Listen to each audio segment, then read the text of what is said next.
Hi, this is Robert Hatcher, and I've got another video for section 3.6 for you this time, a little homework helper. This section is all about the derivatives of inverse trig functions, and so we're just building up the rules. We've got more and more rules for derivatives, and now we're tackling a new kind of function, which is inverse trig functions. So in this problem, this is problem number 1 from section 3.6, and in this one, what we're trying to do is find the equation of a tangent line of this function, arc sine of 3x, at this point. So we need to take the derivative of a arc trig function, and so the formula for arc sine of u is written right here. The derivative with respect to x of arc sine of u is equal to u prime over the square root of 1 minus u squared. A couple things I want to mention about this formula. It's a formula that you'll be given. You'll have this formula on the test, so you don't need to memorize it. The other thing I want to mention is that the chain rule is incorporated, so you don't have to worry about the chain rule here because it's incorporated into the formula. This u prime represents the chain rule, right? That represents the derivative of u with respect to x. So we don't have to worry about the chain rule here because it's incorporated into the formula. Okay, so we want to take that derivative, so I'm just going to follow this formula. So the first thing I'm going to do is compare these two, and in my function that I need to take the derivative of, u is equal to 3x. And then I might as well just find the derivative of u right now. U prime, the derivative of u with respect to x here is just 3. Right? Then I can just plug those two things directly into the formula.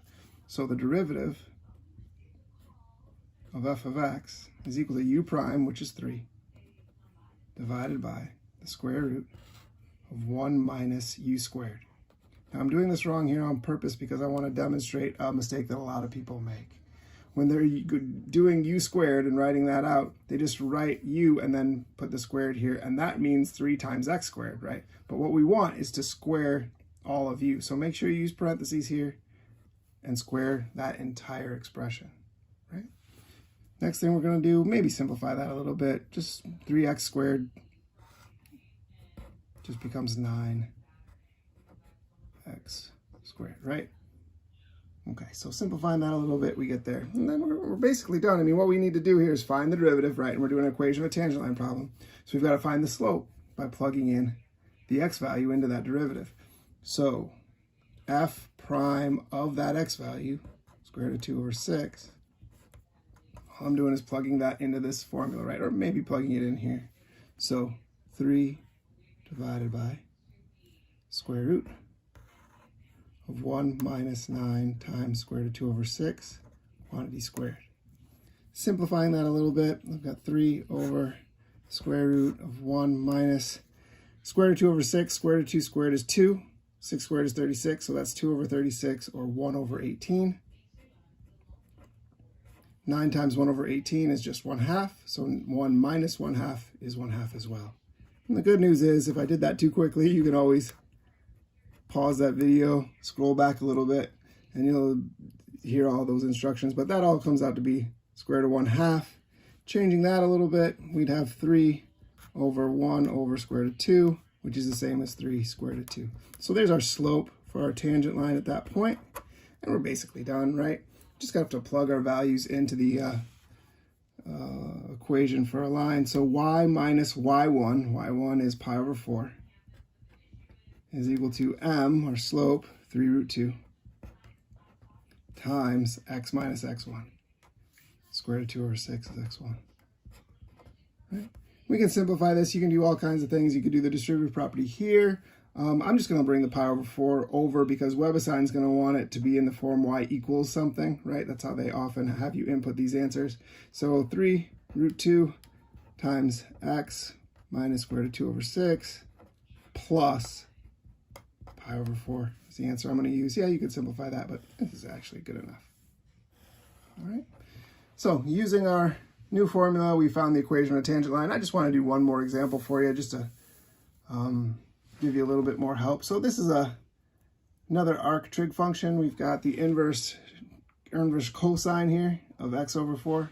Just wanted to show you this one really quickly. So having some problems with my focus here. So doing this derivative, keep in mind the formula for this one, our cosine of u, is very similar to the one we did before. It's negative u prime over the square root of 1 minus u squared, right? So if we're going to simplify, put this one in here. Again, I'm just going to say, okay, u is x over 4. And keeping in mind that that's the same as 1/4 x. Then u prime, relatively simple, just the derivative of this with respect to x, just 1/4. Right? Plugging those into my formula for this one, g prime of x would equal negative 1/4 over the square root of 1 minus u squared, u being x over 4 squared. And I've made a silly mistake again, kind of on purpose, just to make sure everybody's paying attention, right? And this is a mistake that a lot of people make on this problem. Don't forget the 4 that was in front here, right? We've got a 4 multiplier. So when I do the derivative of this function, that 4 is, it's a constant multiplier, so it's just along for the ride. So I'm going to put a 4 out in front of all this, okay? So when I multiply these two together, of course, I just get negative 1 in that numerator over the square root of 1 minus, maybe I'll change this to x squared over 16. That's actually good enough. We can simplify that a little bit more, but that's good enough for our purposes. Just for those of you who have been looking at answer keys so you can see that this is the same, maybe I will simplify it.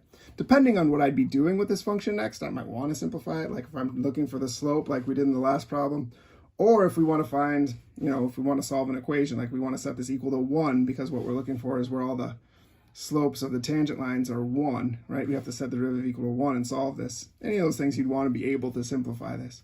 So we might as well go through that exercise. What we might do is combine these two with a common denominator, right? So 1 would be 16 over 16. And when you combine those two terms, you'd get 16 minus x squared over 16, right? And then you could take the square root of the 16, right? So that would be like a 1/4 out front. So we'd have negative 1 over 1/4 square root of 16 minus x squared. And since that's in the denominator, we could just say it's a multiplier of 4 in the numerator, so it's negative 4 over square root of 16 minus x squared. Simplifying that a little bit. Yeah, it looks a lot simpler actually than this does to a lot of people. But either way, WebAssign going to take this answer or this one. Okay, so there's just a couple of examples of that, and I hope that helps. And as always, if you have any questions, please email me.